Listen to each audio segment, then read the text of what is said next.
we are again. You're joining me again. Thanks for tuning in. Welcome to my channel. And out for another walk in my neck of the woods. And recently snowed. I'll be up in the mountains in the next couple of days. We didn't get a significant amount of snow, but it's still nice nonetheless. There's a few things I wanted to share with you all. And first one is, this is always a nice sight to see. Someone's been out taking advantage of the couple of inches of snow that we had, and cross-country skiing. And cross-country skiing is awesome fun. Back where I grew up, it's one way of getting around. Everything's pretty flat. But it's a beautiful day. I'll share one of my rules with you. When you're out and about, you're getting out in the elements, you're getting out into the snow. It's probably a beautiful 28 degrees right now. So when you're out in the elements, one of my rules is you should be as cozy out here and comfortable out here as you are sitting in your living room couch. And if you are, well, you're going to enjoy your time outdoors. And for example, to demonstrate that, I'll show you a few of the things that I have. These gloves that my daughter bought me. My daughter takes such good care of me. She always gets me the best stuff. But what's neat about these is they have an extra pocket in them. She knows that I need to use my fingers, but this has an extra pocket inside that I have little pouches full of some kind of funky, scientific, strange, unknown material that strangers in basement laboratories make for me and you to enjoy. And so you heat these little packets up on your camp stove in some hot water if you're out in the woods, or at home on your kitchen stove, and you slide the little packets into the little pocket on your gloves, and they keep your fingers nice and toasty. I don't need them today, but one thing I do with those heated packets, and they're a nice thing to throw in your go bag or your backpack, is that if you're up in the hills, you're up in the Rockies, you're up in the Adirondacks, the Appalachians, or wherever you may roam, before you go to bed at night and tuck yourself into your sleeping bag, you heat up some of those heat packs on your camp stove, your pocket rocket. I use an MSR camp stove.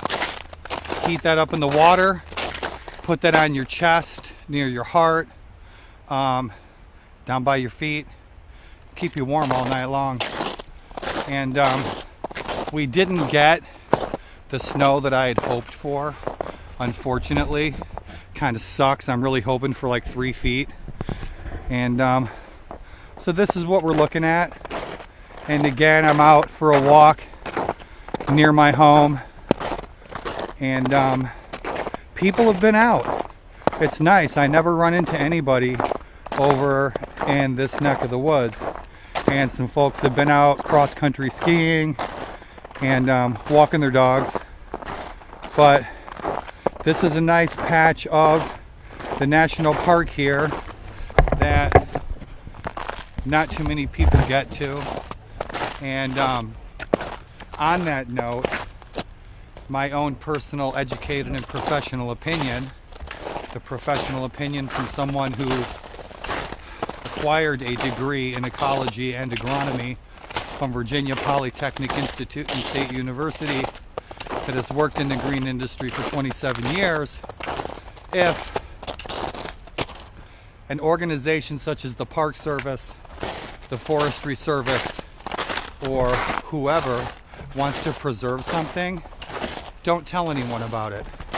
Leave it alone. Ecology, links in the chain. I'll give you an example to demonstrate the validity of what I just said. In Yellowstone, years ago, Yellowstone, by the way, my favorite place on earth. It's like watching a nature documentary through your windshield while you're in your car. Years ago, the wolves were killing off the deer in dangerous numbers, close to extinction. So the Park Service there opened up the hunting season on the wolves. So hunters went out, just like in the grand old days in the 19th century of Buffalo Bill out shooting the buffalo.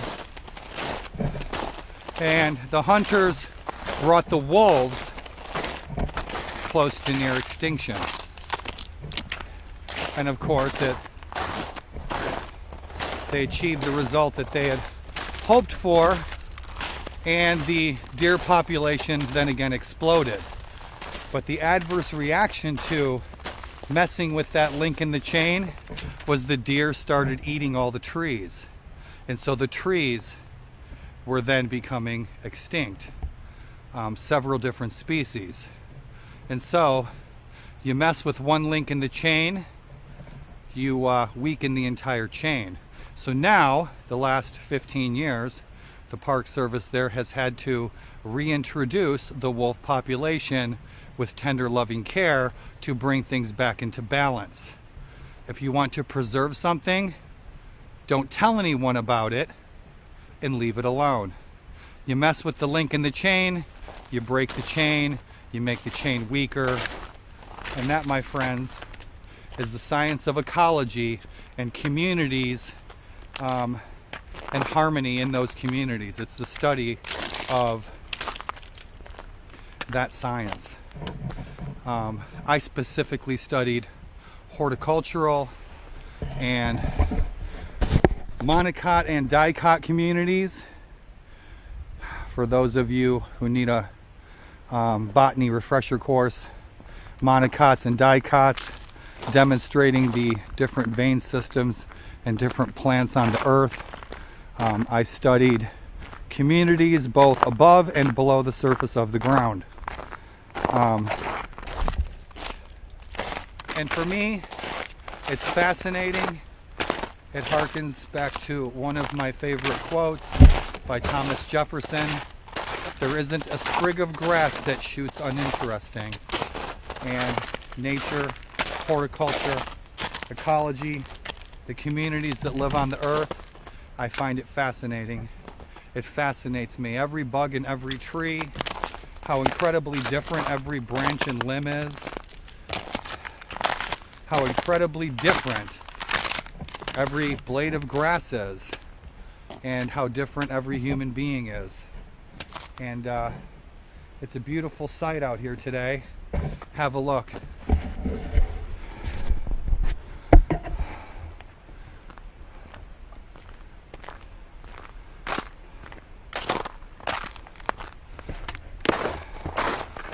This little bit of snow doesn't constitute snowshoes.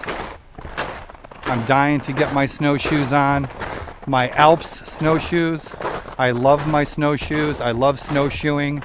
I love the ability to be able to go anywhere at any time in any conditions. And Lori Erickson from back home, thanks for those snowshoes. That was very kind of you.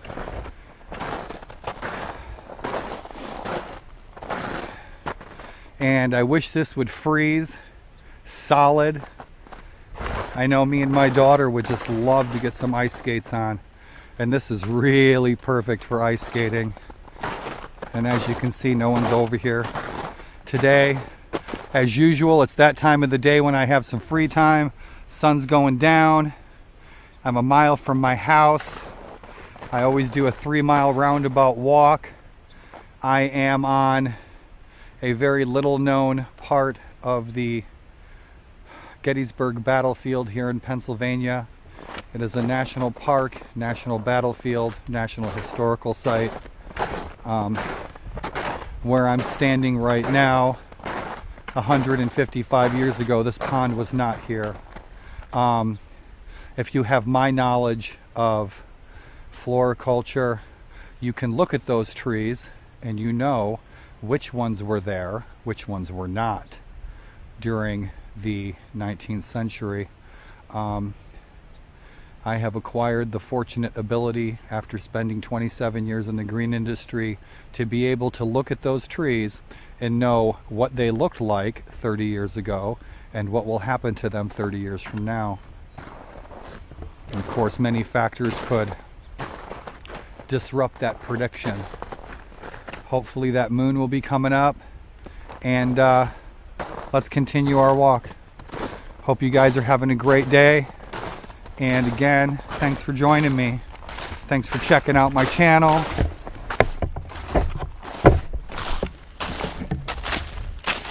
Thanks for coming along. Thanks for giving me the time of day. Thanks for spending a little bit of your time and a little bit of mine. And hopefully, if you haven't already, spent a little bit of your life and a little bit of mine.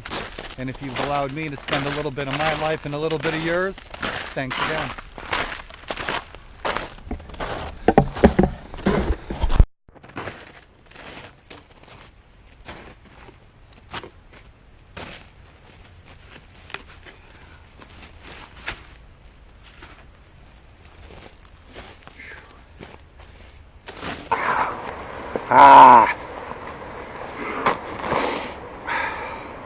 It's crisp and beautiful out here. Again, thanks for joining me. This is my go-to bag. Again, this is not a bushcraft video series. You won't find me crafting any bushes until the spring with my pruners. And I'm an artist with a pair of pruners. And if you have any questions about your horticulture, send me a message. Rumor is, I'm one of the top horticultural experts in the United States. I've been in Lawn and Landscape magazine 2 times. I managed the #1 lawn and landscape company in the USA. My biggest client was Arlington National Cemetery. And that was a moving experience. Met a lot of good people through those years in the 90s. My go-to bag, very simple 1-strap design, made by Banana Republic. Banana Republic makes some very fashionable clothes that are fashionable clothes. If you're a fashion plate, have at it, bananarepublic.com. But they make some very functional gear, some nice equipment. This little go-to bag works for me. What I like about it is it's got one opening, a couple pockets on the inside.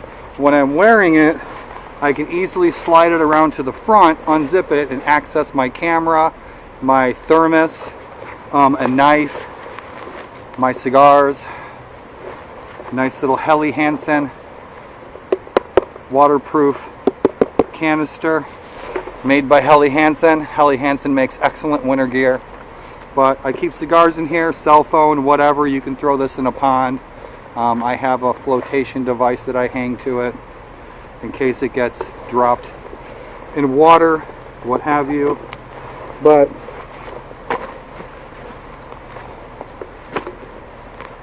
when I'm just going out for a 3-miler, I own several backpacks. I have a North Face, an REI. I like REI's equipment. What I'm wearing on my head is a nice little ninja mask. It's super warm. It's made out of fleece, and you can get these at REI. One thing I like about REI, and I only patronize companies that stand behind their products. 2 such companies are REI, and believe it or not, in my opinion, they don't make the toughest gear out there, but LL Bean. Those 2 companies will stand behind their products 20 years after the fact, after you buy something. I love wool. I love the feel of it. I love how it touches my skin. Rub the lotion on the skin, and it keeps me super warm. Yep. Wool, one of the benefits to wool is I can take this wool sweater and I can dump it in that pond right there. Hopefully you can hear the geese. It sounds like 100 of them. But I can dump this sweater in that pond right there, wring it out, put it back on, and it will still keep me warm. That's the nice thing about wool, is even though it's wet, it will still keep you warm, which a lot of the synthetics can't do. I hate synthetics. I don't believe in synthetics. Unfortunately, we live in a world where it's very hard to exist without them. I prefer to, and someday I will, live in an existence where I do not rely on any synthetics whatsoever. I don't want synthetics in my home. I'd prefer not to have technology in my home. Someday I will be non-existent on the internet. I will not use a cell phone. I'd rather use carrier pigeons. I'd rather use pigeons to send messages. I'd rather use steel or iron or wood that comes from the earth for my utensils and for my home, without any modern trappings whatsoever. And that's simply how I choose to live someday in the next 10 years. Retirement is going to be a beautiful thing.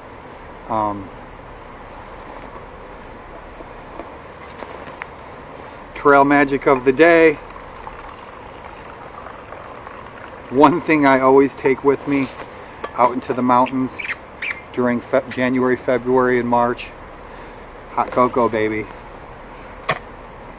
And there's a lot of things that I'm frugal about, a lot of things that I go frugal on.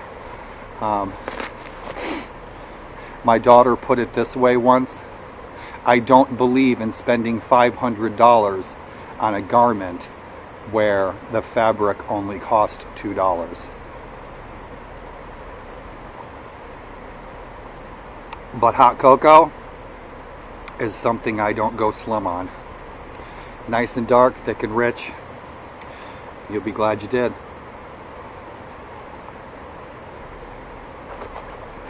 It's getting dark, losing sunlight quick.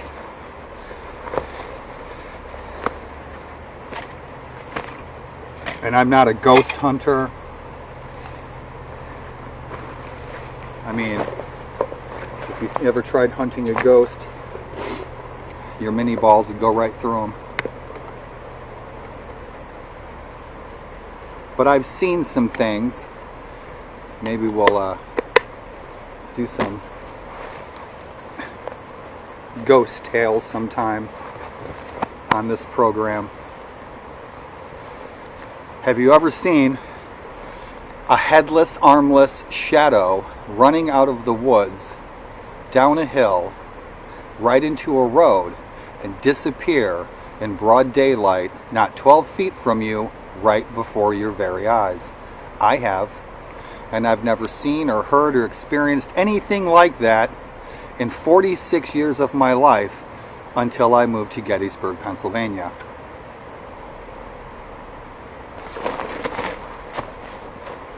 I practice what I preach. I could have a bullet in me, and oftentimes I feel as if I do, and I would still get out every day into the trees, into the woods, and listen.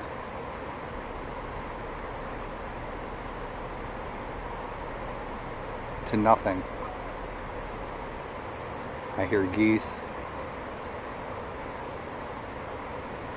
I hear icicles crackling on the limbs from the trees surrounding me.